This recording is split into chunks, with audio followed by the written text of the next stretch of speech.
İnsanı neden hiçbir şey doyurmuyor? İnsan bir ayrılığın içine doğar.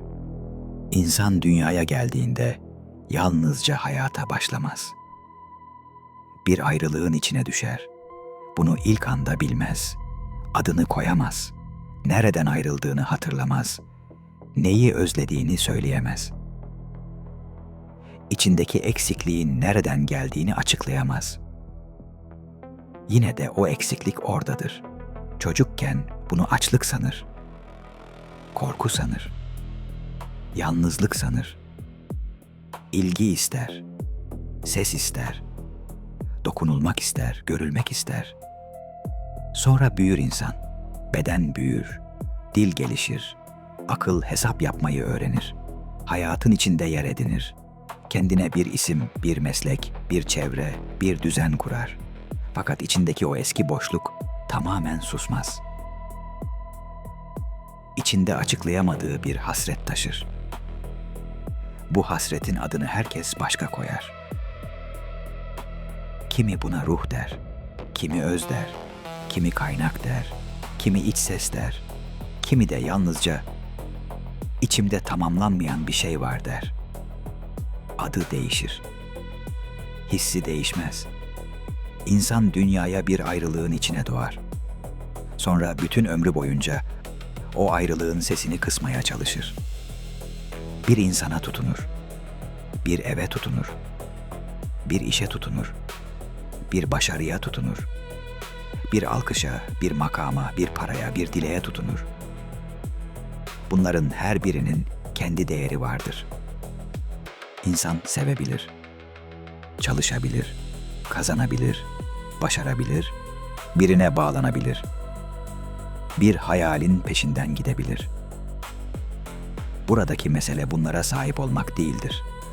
Mesele, insanın bunları kendi içindeki eski ayrılığı susturmak için kullanmasıdır. Çünkü insan çoğu zaman dünyayı yaşamaz. Dünyayla kendini oyalamaya çalışır. Koşar, yetişir, bir şeyleri düzeltmeye çalışır, bir şeyleri tamamlamaya çalışır. Birilerinin gözünde değerli görünmeye çalışır. Bir kapının açılmasını bekler. Bir sözün söylenmesini bekler. Bir dileğin gerçekleşmesini bekler. Ve kendi kendine şunu söyler. Bu olursa tamamlanacağım. Bir insan beni severse tamamlanacağım. Bu iş olursa tamamlanacağım. Bu para gelirse tamamlanacağım. Bu ev olursa tamamlanacağım. Bu başarı gelirse tamamlanacağım. Bu dua kabul olursa tamamlanacağım. Bu kapı açılırsa tamamlanacağım. İnsan içindeki eksikliği dışarıdaki bir olayla kapatacağını sanır. Oysa dışarıdan gelen hiçbir şey içeride uyanmamış bir insanı bütünüyle tamamlayamaz. Çünkü eksiklik sandığı şey çoğu zaman yokluk değildir. Hatırlayamadığı bir ayrılığın izidir. İnsan o izi parayla kapatmaya çalışır. Para gelir, iz kalır. İnsan o izi aşk ile kapatmaya çalışır. Aşk gelir, iz yine kalır. İnsan o izi başarıyla kapatmaya çalışır. Başarı gelir, alkış biter, iz yine içeride bekler. İnsan o izi inançla da örtmeye çalışır. Dili inanır, kalbi uyanmazsa o iz yine susmaz. Çünkü insanın asıl aradığı şey yalnızca bir sonuç değildir. Asıl aradığı şey kendi içindeki dağınıklığın toparlanmasıdır. İnsan dünyada bir şeyleri bulduğunu sanır. Gerçekte çoğu kez içindeki hasreti kısa süreliğine susturacak bir ses arar. Bu yüzden insan birine gereğinden fazla bağlandığında aslında sadece onu sevmiyor olabilir. Onun yanında kendi eksikliğini duymamayı seviyordur. Bir başarıya gereğinden fazla tutunduğunda yalnızca başarmak istemiyor olabilir. Başardığında içindeki değersizlik sesinin susacağını sanıyordur. Paraya gereğinden fazla anlam yüklediğinde yalnızca zengin olmak istemiyor olabilir. Güvende hissetmek, düşmemek, kimseye muhtaç olmamak istiyordur. Bir dileğin gerçekleşmesine bütün varlığını bağladığında, yalnızca o dileği istemiyor olabilir. O dilek gerçekleşirse hayatın kendisine cevap verdiğine inanmak istiyordur. İnsan dışarıdaki şeylere bakar. Kalbi ise onların arkasındaki anlamı arar. Bu yüzden insanın dünyadaki arayışı düz bir arayış değildir. Derinde daha eski, daha sessiz, daha köklü bir hasret taşır. Dünya bu hasreti unutturur. Kalabalık unutturur. İşler unutturur. Telefonlar unutturur. Ekranlar unutturur. Hesaplar, planlar, beklentiler, hırslar, korkular unutturur. İnsan meşgul oldukça kendini iyi sanır. Sessiz kalınca içindeki boşluk yeniden konuşur.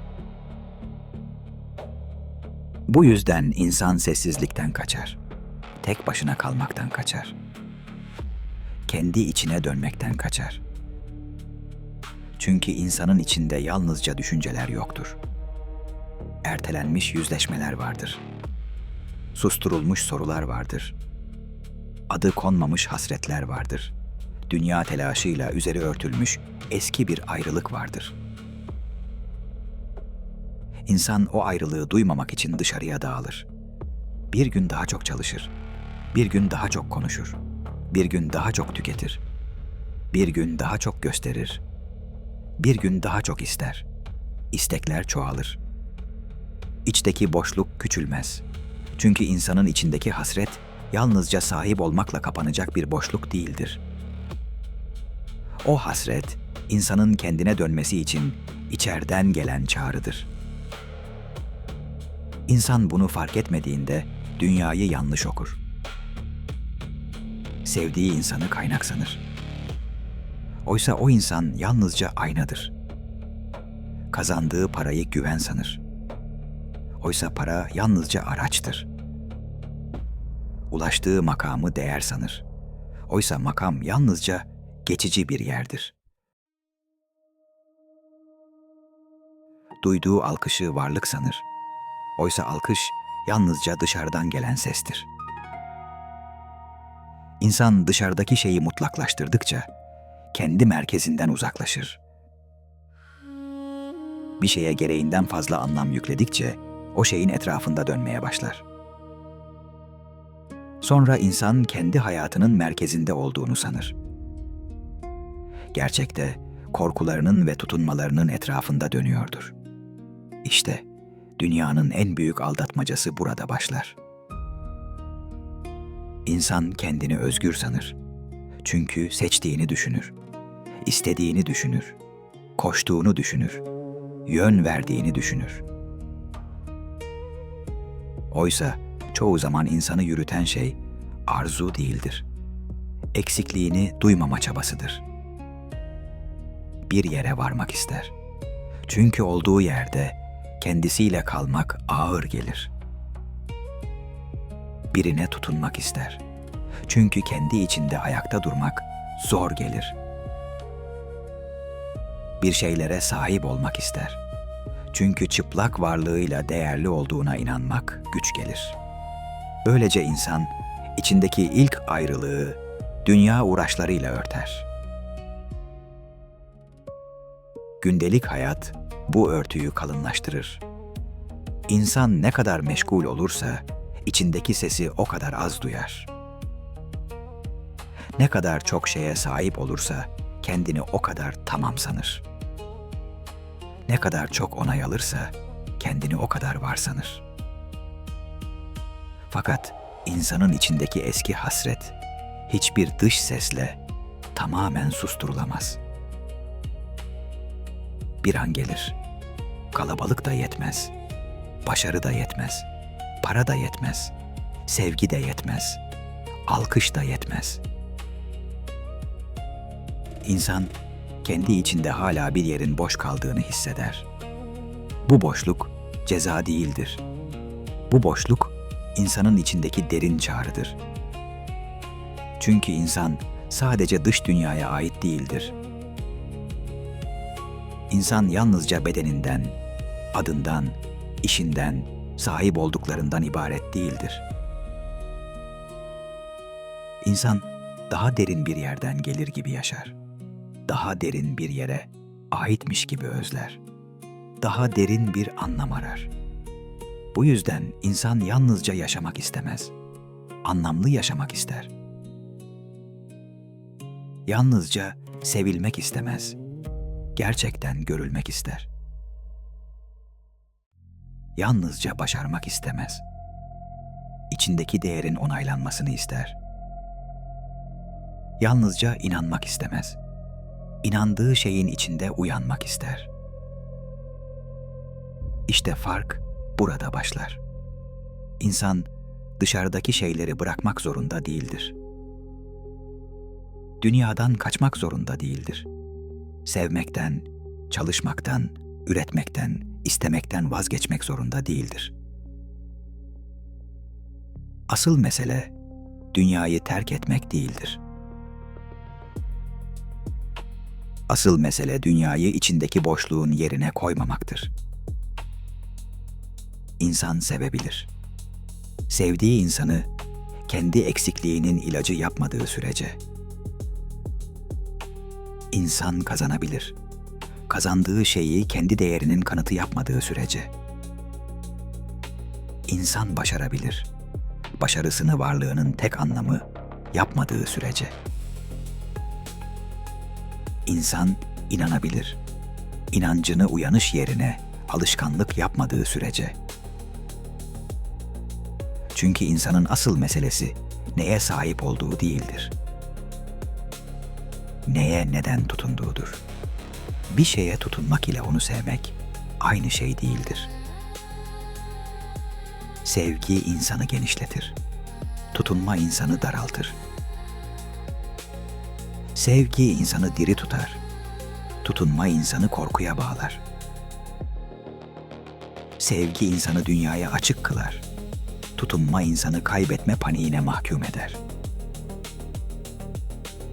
İnsan içindeki ilk ayrılığı fark etmediğinde her sevdiğini sığınak yapar. Her isteğini kurtuluş sanır. Her hedefini tamamlanma kapısı görür. Sonra dünyaya yüklenir. Bir insana taşıyamayacağı anlamlar yükler. Bir işe taşıyamayacağı umutlar yükler. Bir paraya taşıyamayacağı güven yükler. Bir başarıya taşıyamayacağı değer yükler. Bir dileğe taşıyamayacağı kader yükler. Ve dünya yorulur. İnsan da yorulur. Çünkü hiçbir dış şey insanın içindeki uyanışın yerini tutamaz. İnsan bunu anladığında dünya düşman olmaz. Dünya yerli yerine oturur. Para araç olur. Başarı deneyim olur. İlişki karşılaşma olur. Kayıp öğretmen olur. Sessizlik kapı olur. Yalnızlık ayna olur. İnsan artık dışarıdaki şeylerden kaçmaz. Onlara tapınmaz da sadece görür. Dünyanın verdiği her şeyin geçici olduğunu görür. Dünyanın aldığı her şeyin kendisini yok etmediğini görür. İçindeki hasretin dışarıdaki nesnelerle kapanmadığını görür. Aradığı şeyin yalnızca sahip olmak değil, uyanmak olduğunu görür. İşte o zaman insanın bakışı değişir. Daha az bağırır. Daha az ispatlamaya çalışır.